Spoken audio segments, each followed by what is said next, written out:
Hey guys, I don't know. I just feel the need to speak on this, but I've been going through social media a little bit, and I'm seeing there's a lot of dialogue going on about RG3, former football player, and he's been having some smoke, if you will, with Ryan Clark, RC, another former football player, and they're both, analysts for ESPN.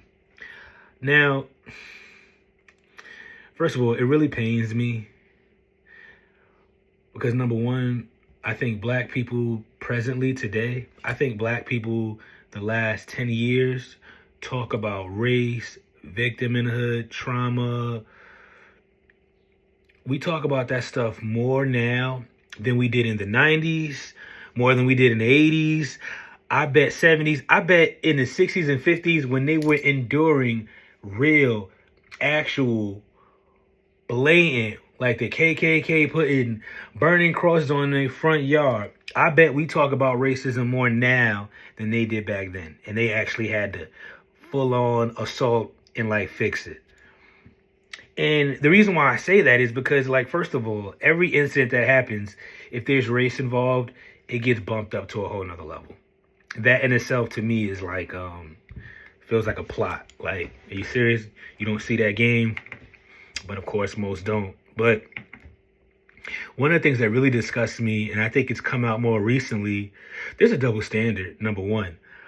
The way that black men get attacked if they choose to love or have a family or anything with someone that isn't black is absolutely disgusting. Especially when you look at how anti-relationships black people on a macro level are. Macro meaning all of us, including myself, right? When you look at the podcast, look at just what you see out in media, listen to the music. Black people have never been more anti-love than they are right now. Tell me an R&B album this year that talks about black love. Tell me. No, you can't, right? Because when I think of Beyonce, I think of a breakup album, right? I don't think about no album about a woman coming together. I think about you must not know about me. I can have another you in a minute, right? It's all anti. There's not music that talks about us coming together. You know, there's a rap album that I love. I was trying to play it for some of my friends a couple of days ago. The Minstrel Show. It came out 2004 by Little Brother. That was a group that featured Fonte, Ninth Wonder. The elements of that album are all about love and what they were going through in college. There's a song on there called Slow It Down that talks about the struggle that a lot of us felt when we were younger as, older boys, young men, on handling our feelings as well as dealing with love. But, the guys didn't. Like, they when they hear that album, they just wanted me to play Drake or Kendrick Lamar, whatever's on the radio now, because in general, we don't realize how far we're going away from our culture. I want to make another video of this, and I will. I want to talk about how hip hop is experiencing the same downfall that rock and roll previously saw. It started out with just a good old rock and roll. Then it started growing until by the 90s, you started getting heavy metal and all these different derivatives of rock and roll. And honestly, it's not what it once was. There's still rock artists, but rock just in general, people don't listen to rock like they used to, right? And so that's happening with hip hop. Like, I don't listen to rap music like I used to. I used to be a rap stan. Like I went to concerts, I went to festivals. I don't connect with the culture like I used to anymore because there are a lot of elements within it that are not natural to me, and I don't want to be associated with that. It does make me sad sometimes because I loved rap music, and I never thought that there would be a point where I could look at rap music and not feel a connection. So that does make me sad. But back to my original point, RC and RG3. So first of all, the reason why we're talking about race in relationships is because these are conversations that I think we are obsessing over way too much. When we're talking about basketball, if we're not talking about athletic ability, I don't really want to be a part of it because you're being victims. These people are, I don't. But anyway, I happened to catch some highlights. There was a foul. Angela Reese got pushed by Caitlin Clark. They called it a flagrant. I could really care less. It was definitely a foul, but I think there was a lot of animation that kind of sold it.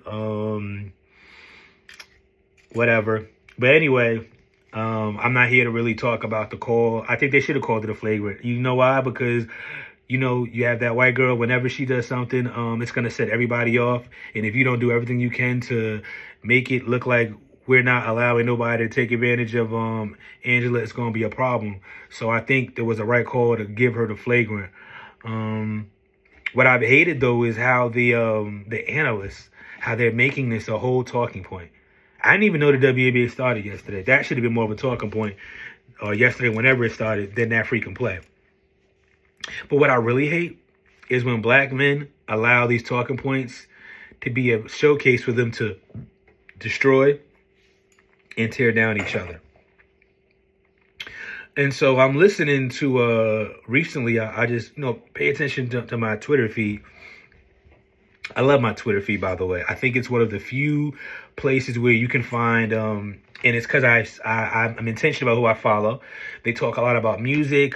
I do get a little upset about all the race baiting conversations. I think that's starting to get a little out of control, but I think that's just the society that we're in. A lot of people have probably not as intentional as I am, so those things are going to feed into them. But anyway, there's been a lot of dialogue about, RC Ryan Clark, and he had some views on RG3. I'm not a big fan of RG3. I don't dislike him. I don't really have an opinion on him.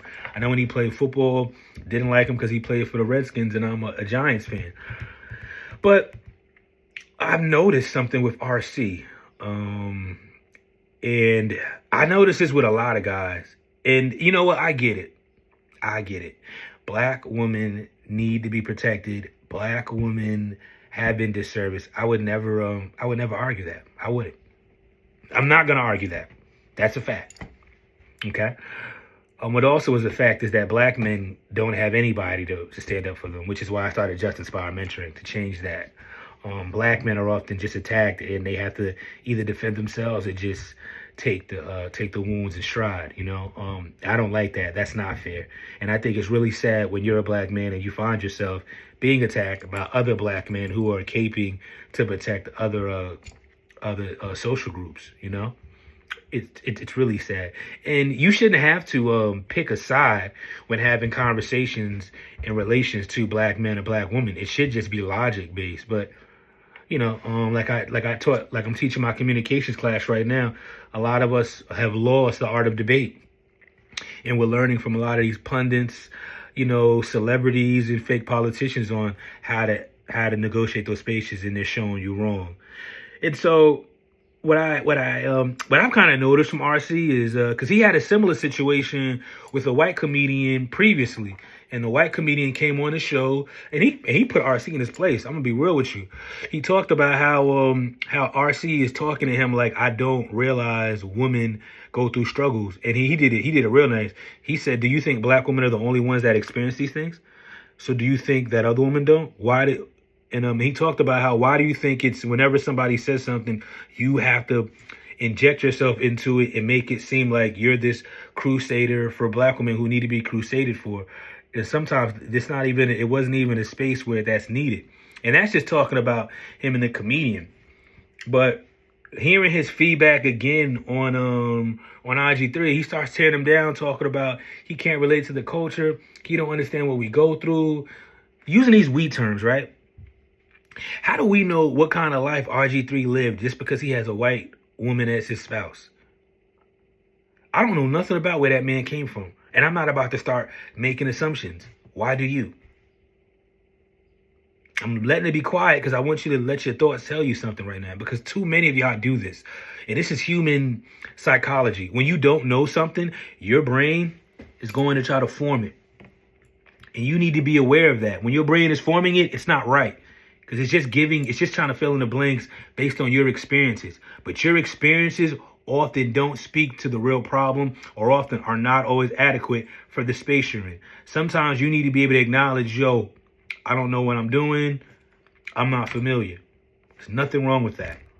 Okay? And stop all the name calling. Especially just like a black man on a national platform like that to attack another brother off of especially just so Angel Reese in a foul. Like, what is this, y'all? Like, y'all, it's like the things that we decide to step on and trample each other over. It's just so disgusting to me. It's like, where's the loyalty? Yesterday was Malcolm X's birthday. Everybody wanted to place and share all these quotes. Nobody wanted to talk about Malcolm X telling you don't follow celebrities and politicians. They're not your God. They're not your rulers. Nobody wants to ever share that. Nobody wants to talk about how he said, I'm for injustice.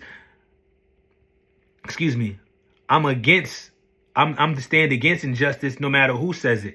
No one wants to talk about that part, right? Somehow, all these years, we hear things and you still are in error with how you interpret and how you bring them out into society. And it gets really, really frustrating, and that's why I created Just Inspire Mentoring. I want to have a space where young men and men alike can come and finally be in some place where you can get some real feedback, some real support, and how to work through these different confusing times. All right. This was a little longer video, but that was really on my heart. I'm trying to be more vulnerable. If you like it, please like, subscribe, give me some feedback in the comments. If there's something I did wrong, let me know. Let's see if I can clean it up, all right? Take care.